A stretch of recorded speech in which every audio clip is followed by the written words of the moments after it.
Hello and welcome along to another episode from the final season of this FM18 story, The Head Coach with me, Daniel. It's season 6, episode 5, and to live up to the surprises and drama of the last few days, we've got another big surprise today. As you can see, we're 2 points clear at the top of the Northern Irish Premier League. We have lost a couple of games, but we still look the favourites to win the title. Things have gone a little bit wrong since you were last with me, and you can see we're all the way up to December. We're not going to review all the games. There's a very good reason for that, and I'm sure you will have worked it out by now. But you can see we went out of the Iron Brew Cup, which was the other competition we really wanted to win. And after we went out of that competition, we sort of decided that it would be best for us to move on. We also lost in the Bet McLean Cup, but we're going to wrap up the league, and we're still in the Irish Cup for the double, which is going to be the two trophies that they expected to win. But the reason we're back today and we'd left it a little while is because this job had been going for a while, and we've now been offered it at Ross County. And you can see, although they're in a relegation scrap and we've got a chance to do a great escape for our last half a season, the money on offering's not too bad. So that's the reason we're going for it. We have to be realistic. If we put it into perspective, we're on about £900 a week here and we were on £1,000 at the most at Dover. So this is a huge step up for us. The Hibs job was also going and we were one of the favourites for that, but we didn't want to take the risk. And if we go and look at the SPL quickly, which we'll do now, Ross County are rock bottom. They're on 10 points, equal with Wraith, but with a game in hand. Our job is to avoid automatic relegation, finish ahead of Wraith, and if we can get the Great Escape and get up to 10th or 9th, that would be even better. The reason I didn't want to take the Hibs job is because they're really set in mid-table, 23 points, they won't really go up too much or down too much, and I didn't want to have a last half a season where we were just sitting in mid-table. I did almost get the job at my beloved Luton Town. They're 10th in the league and that would have been a chance to get a playoff and promotion push, but unfortunately they rejected us at the end for some Spanish guy I'd never heard of. So let's go back and sort out this job offer. We're going to try and eke out an extra 20%, so $3,600 a week. We want a bit more of a bonus for winning the Scottish Cup because that'd be a miracle. And because the risk of going down's already there, we don't want to lose too much of our wage if we do. So we'll try and go 100. We'll compromise a little bit and see if we can get $3,500 a week. And they've agreed to that, so that's a fantastic agreement. We've quadrupled our wage, we've got a chance to have a great challenge for the last half a season, and hopefully we can keep Ross County in the SPL as we leave this save at the end of the season. Let's finalise the contract and we'll come back and see what Ross County have got to offer us in a moment. Here we go then, we've been offered the Ross County job and we've started. It's our first day at the club. Let's go through all of this nonsense and see what's going on here. We're not going to go through any of the welcomes and that in a minute. I'll do that off camera before the first game and we'll show you that first match, which is against Aberdeen, so one of the bigger sides, but they're struggling this season as well, so that'll be quite a good game for us. Injury update, wow. What's that, 7 reoccurring injuries? So they've got a lot of injury prone players here and they've got a lot of players who are just coming back from injury, so the first couple of games might be a struggle and people who are out with a cold and a flu are ones I know I probably can't rely on already. There's a couple of players unhappy who we'll talk to in a minute as well. We'll ignore the social feed because that's not important. And the captain we've got to choose as well. So Tom Aldridge's the current captain. He's telling me to change it, but he's the best leader at the club. And Willis is the next best. So we'll stick with that. That's not a problem at all. We don't want to change it and cause any dressing room revolts before we've even started. Let's go and have a quick look at the squad. We'll have a look at what we've got. The best 2 players are strikers, which is always good for attacking football. The rest of the squad is very unbalanced, but there we go, that's not a problem. Let's look at Irvin and Lowell. They look to be the signings that we've got to look at. Irvin's an 18-year-old striker at the club. He's come through the youth academy and just look at him. He's got to be the best player at the club. An advanced forward, a great finisher, great composure, acceleration. That's the sort of player I'd probably buy at the top of the championship, to be honest. And at 18 years of age, with 5-star potential, he could well become an absolute star for the national team and for Ross County. He's got 8 under-21 caps for Scotland and scored 6 goals already. So he's someone who looks a little bit special. The other striker we've got up there is Lowell. He's right up there. He's got the same star ability and potential. And he looks a fantastic prospect. He's just got very slightly weaker attributes in the key areas, particularly composure and work rate. But another good striker, and we might play him in a deep lying role to get the most out of him. Give Irvin a chance to be the star. But this guy's a youth academy prospect as well. So to have the 2 of them together would be really great up front. I can't see many good wingers up there. They all seem to be quite central players, so I think we might have a narrow diamond on the way. John O'Halloran's on loan. He's a 21-year-old right back from Hull. Just looks average. He looks a bit like David Stevenson we had at Coleraine. He's not much better, to be honest. There were 2 left backs on here as well. One I recognise, Miles Kenlock, an Ipswich youth prospect. He looks very good, but he's not fit at all, so he might struggle to be fit for this one. The other left back was Lloyd Kelly, who's been at Bristol City, sorry, I nearly said Bristol Rovers there, that wouldn't have made him very happy. But he's come from Bristol City, he's played at a couple of clubs in between, but he looks a fantastic player, so we're going to be happy to have him there. And one of them two will play at left back. But again, two great left backs and not many others. The one that really surprised me was Mark O'Hara, who is unhappy, but he's unhappy at the lack of tactics coach, and more importantly, unhappy at wanting to leave the club due to them getting relegated. But where have they been relegated from? They're in the top division. I don't quite get that one. We've got a couple of other experienced players. Jack Colback, a 33-year-old midfielder, famously played for Sunderland and Newcastle. He'll do okay for us, so we might find a way for him in our system. Remy Matthews was a youngster at Norwich. Jordan Willis was a youngster at Coventry. Played over 200 times for them in-game and has been around a few clubs since then. But he'll do a good job for us too. So a lot of good central players and a lot of good defenders. Obviously the two star men up front, but I can't see much out wide with the exception of this one right winger who's not particularly good. He's just quick. He's got the key attributes, but he's not got much else. So I'm not sure that he'll manage to force his way in. But we'll be back in a minute for our first game against Aberdeen, where you can see what tactic I've managed to find and come up with the players we've got, taking into account some of the injuries as well. Okay, we're back for our first league game. We're away to Aberdeen as we try to start our great escape. Raith Rovers are at home to Hibernian, so they've not got much chance of getting points either. But it could be a surprise result at one of the grounds, and if it is, let's hope it's ours. Aberdeen are clear favourites. Our form's not been great, but before we joined the club, we did win our last game. And that was the caretaker manager, so he could consider himself a bit unlucky not to get the job. The one thing that's just caught my eye at the bottom there is that Nico Cranchar is the Aberdeen manager. Let's have a look at what his managerial stats are. Blimey, they're not bad at all. He's on 1,500. He's only a caretaker himself, actually, but he's a good manager. And we'll be doing well to get a result out of this one with the combination of manager, players and better club as well. We've got great facilities here at Ross County, but we've still got a pretty poor stadium, and we haven't got much on the pitch aside from those attacking few players. We'll introduce you to any of the ones from the first 11 you haven't met yet. We're not quite at full strength because we've got a few tired and injured players. We've got one injured sub-striker on the bench because he's the only one I could find. Kenlock's not fit, the right winger wasn't fit, which sort of made our decision for us. Meekins we'd planned as one of our two centre-halves but isn't fit at all. And we've also got Andy Murdoch, who would have started in central midfield. Lastly was Jack Thompson. He was a holding midfielder who would have sat perfectly at the back of that diamond, with Colback, the experienced man in the squad, who could have come on. But unfortunately he's injured as well, so we're a few men down. But other than that, we've got a decent side out, and hopefully we can nick a result just for this one. You can see with that winger out, our hand's been forced. We're playing a narrow diamond, something completely different to what we've done at our other clubs. We've got very set instructions on. We're going to try and control games. We're going to try and play directly through the middle, get the ball into those two strikers in behind and give them a chance to get goals. We're playing straight through the middle, we're playing narrower, and we're going to work the ball into the box. So it's going to be the complete opposite of what we've done at the other three clubs, particularly the two clubs in England where we just played long to a target man most of the time. So you will see something a bit different, and it might take a while to get used to. But we've only got 3 to 4 episodes of this, so hopefully it won't be too painful. Let's meet those of the 11 we haven't already. In goal, we've got Luke Southwood. He's a 3.5-star keeper. Very even with Remy Matthews, our backup keeper. Just about edges it by being solid all round, rather than having a couple of key stats and not having much else. So hopefully he'll do well for us. We've got John O'Halloran, who we've already met at right back. Lloyd Kelly, we've already met at left back. Willis, we've met in the middle. He's playing alongside the captain, Tom Aldred, today. That's just because of the lack of fitness to Meekins, who would play normally. But this guy's got all the mental attributes, so he might be the perfect man for a first game.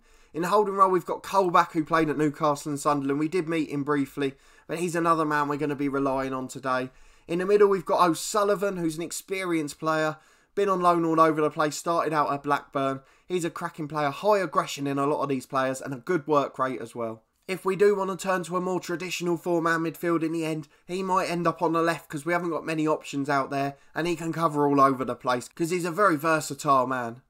Next one along the list, we've got Mark O'Hara in the middle, the unhappy man. He's only playing because Murdoch's not fit. Again, quite versatile, but he'll be on his way out. We've not been able to please him. He's still unhappy, and he's got a few players supporting him as well, so I can see he's a troublemaker. So we'll let him go because that's what the troublemakers want. And he's not a first 11 player anyway. It would normally be Andy Murdoch down here. If we have a look at him, he's a proper playmaker. Can play as the Carrilero as well, which is so useful in a narrow diamond. And he'll be quite handy for us, I think, as the season goes on.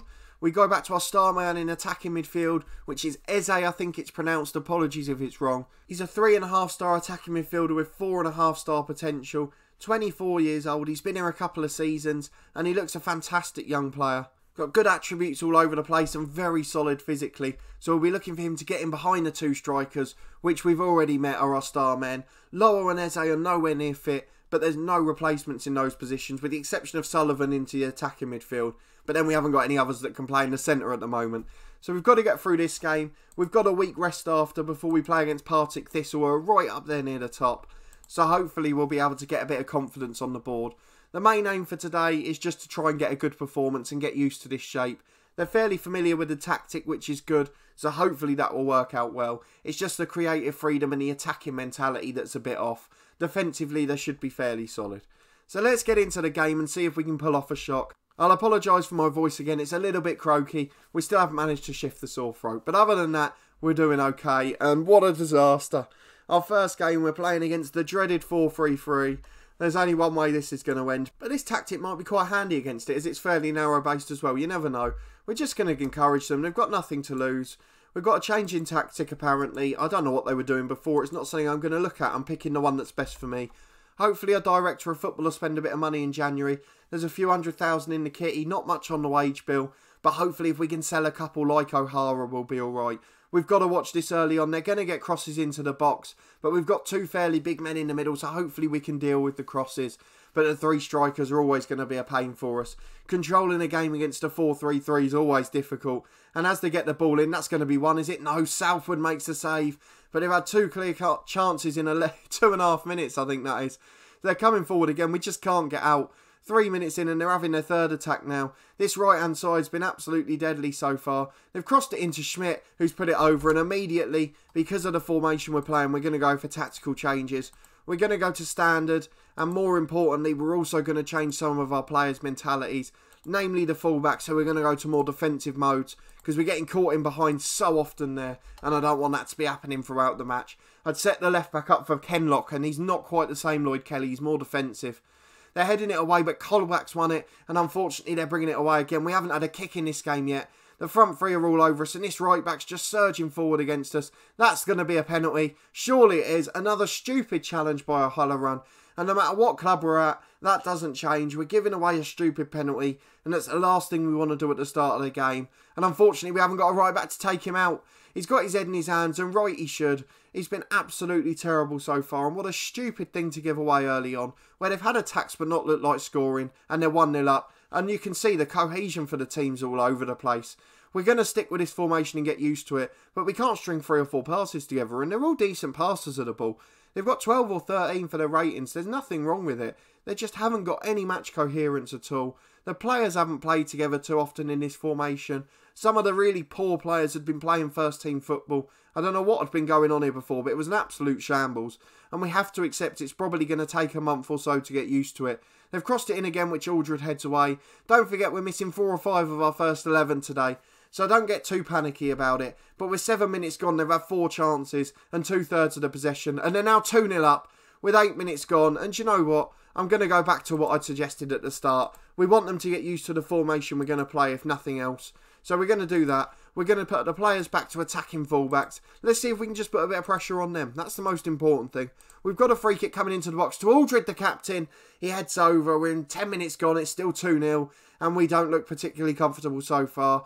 Kelly's thrown it in straight to their man. I mean, they're the sort of things you can't legislate for. Kelly's literally thrown it to their centre forward. They're in again, and the ball's been cleared away. But this could be 5 or 6 the way we're going. Freeman's been forced backwards by the pressing man now. But the fact we can't string 2 passes together is nothing that I can handle. That's something these boys are going to have to get used to and grow their confidence for. Long ball up the pitch, which Colback heads away. Guess who? It's to an Aberdeen man. They're just playing it comfortably in the middle, and we don't look comfortable at all. Not because of the formation, but we just can't throw 2 passes together. Schmidt heads it over again as O'Halloran, the right back, is beaten to it yet again. Southwood with a long kick, and it looks like there's going to be a lot of highlights in this one. Lowell knocks it down, but Irving can't get there. The one other change we're going to make is we're going to pass into space, just because we want to try and get those strikers in behind. It's something I didn't want to gamble with too early on, but it's not something that's worked so far, so we're going to do it now. Kelly's got the ball to Eze. Can we create a first attack? Finds Irving, but it's a poor pass, and now we're going backwards. Kelly on the left back position, bringing it forward, but he's got two men marking him, goes into O'Hara, Eze into Irving, Lobber on the edge of the box, goes for the shot, and finally have one on target, but it's saved by the Aberdeen keeper very comfortably. Aberdeen throwing it forward down the left, and we're not getting a breather here. Freeman on the right, not even 15 minutes yet, and we've seen so many highlights. Bath with the header in the box, and it's over. We can't deal with the big men up front for them, and unfortunately it's a hanging on job at this point. Another free kick from Aberdeen into the box, which we've headed away, but they've got so much time and space. Ball into the box for Wright, down to Bath, and it's 3-0, and we're tweaking again as we're going to go to close people down. They've got so much time on the ball, and it just feels like we have no other option but to close down.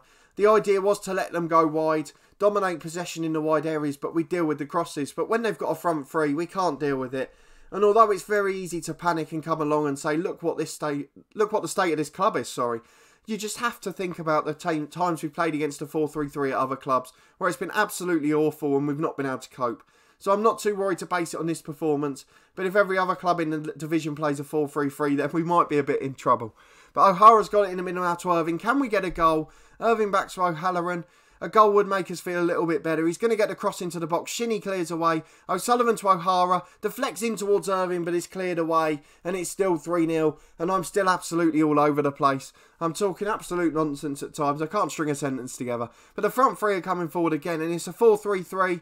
4-on-3, and now it's a 4-on-4. And Bath scores again. It's 4-0. Barry Bath in the middle is absolutely murdering us. Look at the state of that player. He's on loan from Manchester City. He's fantastic. He's a target man, and he's got a better heading and jumping reach than any of our players. Shinnie's got the ball on the left. The cross is blocked. Mohammed in towards the keeper, but Southwood gets there before the two centre forwards. And Aberdeen, they've had 3 clear-cut chances and scored 4 goals. We've actually had a couple of chances now, but we can't get into it. O'Sullivan surging through the middle of the pitch. What an effort that was, but it went just wide of the post, and that would have given me a bit of confidence. But we've got a bit of possession now. Colback on the left with a free kick, headed away, and you can tell we're missing a few players. Look at this. I mean, the other player who was back, there were 2 players back there. The one on the right of your picture there, he just ran forward 10 yards when the ball was cleared, trying to play offside. We've got a deeper defensive line that's not playing offside, so I don't know why he's doing it. But oh well, it's 4-0. They've had another shot at goal. They've put it wide. And we're hanging on for half-time without letting another one. Free kick in the middle out to the right-hand side for Freeman. We're not getting a rest from this commentary. Wright puts the ball into Schmidt. It's 5-0. Oh, why have I joined this club? It's in an absolute mess. We cannot cope with them coming forward.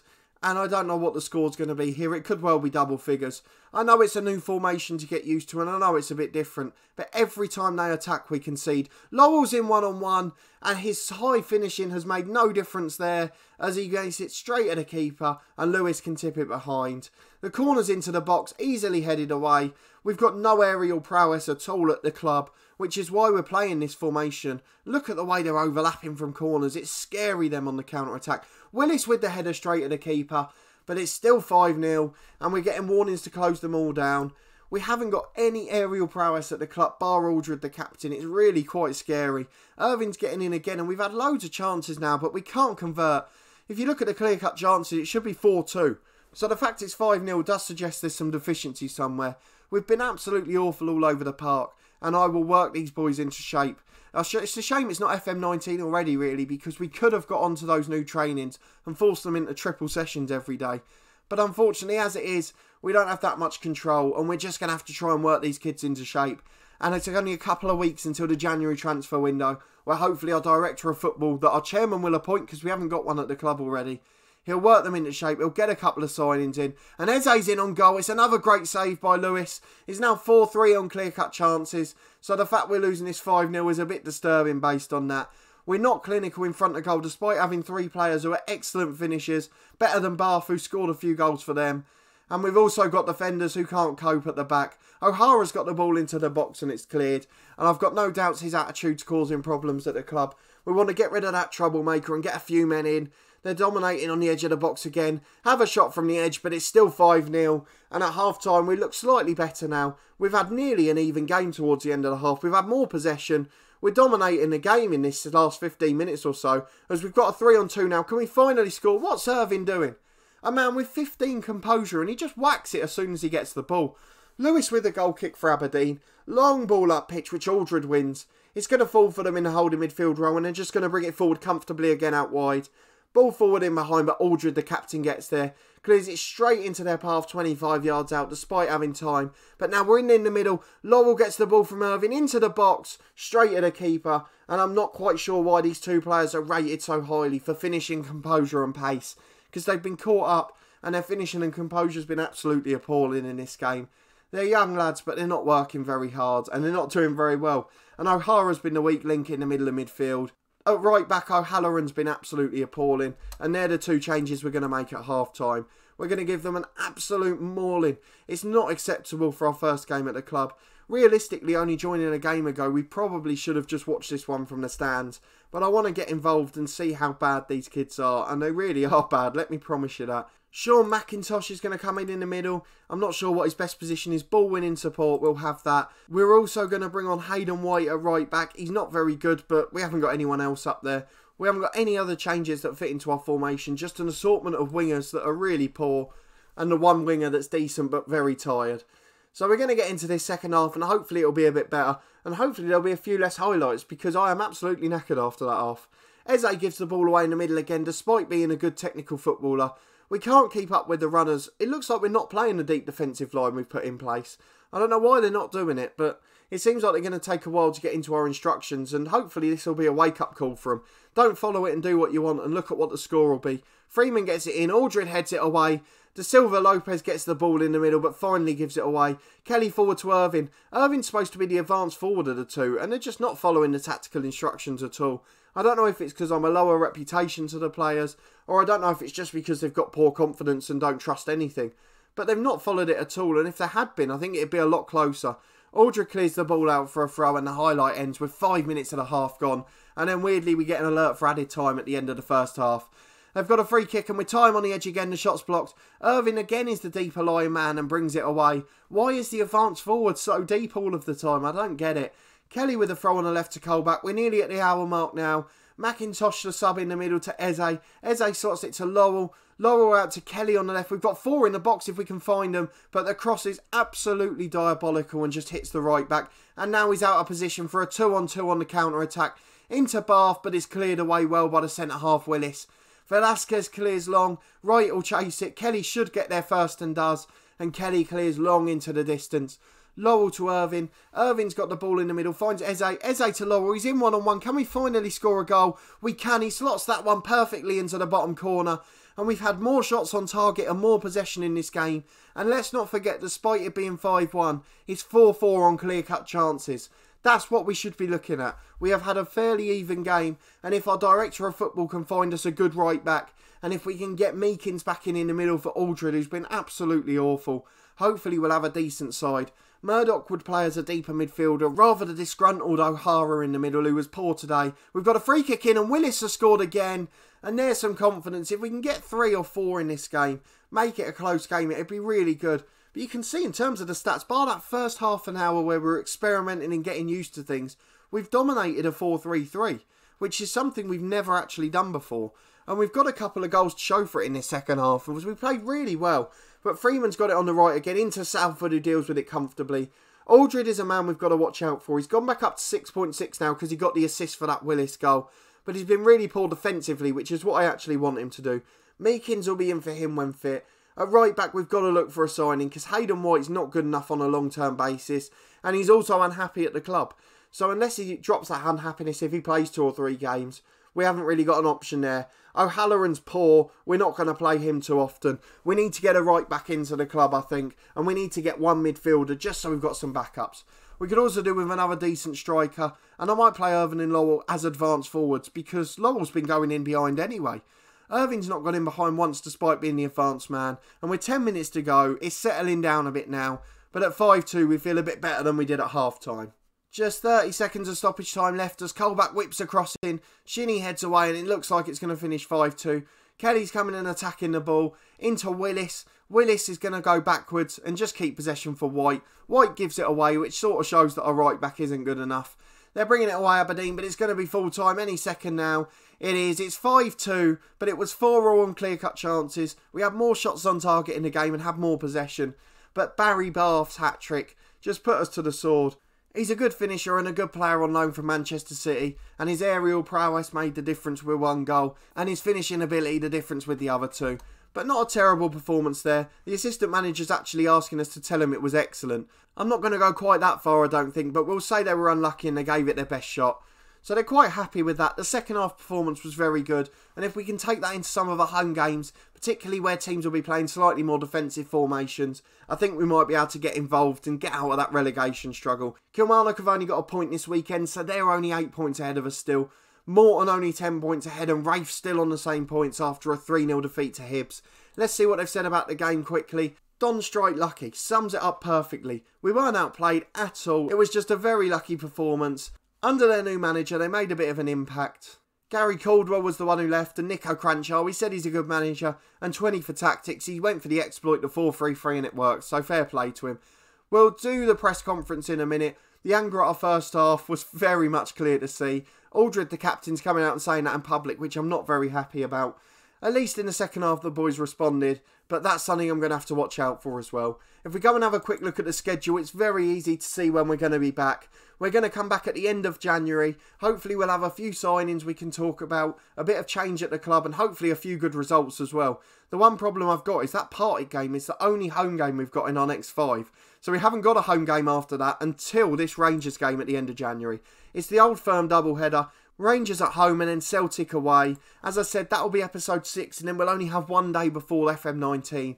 So the last day will either be a double header or just a one end of season game, depending on where we're looking in the league at that point. If we do have one in between, we'll just have a double upload on Thursday, but I'll of course update you on that tomorrow as we go along. But join me tomorrow for the Old Firm double header. Hopefully we'll have some transfers and team changes and all to shout about. But that will be it for this episode. If you did enjoy it, please put a thumbs up on this video. Let me know in the comments what you think of our last minute move. Can we pull off the great escape at Ross County in our last 3 days of this save? Let me know what you think of the new tactic and any men who are going to be the saviours for us. Subscribe to the channel for regular content from this save until Thursday, and then for our 2 new stories from FM19 from Saturday onwards this week, as we get into the head coach in FM19 and our brand new save part of the furniture with Torquay United. If you haven't yet seen the plans for those stories, click on the eye above to check out the plans for FM19. But a massive thanks for watching this video as always, and we'll see you tomorrow for the big Old Firm doubleheader.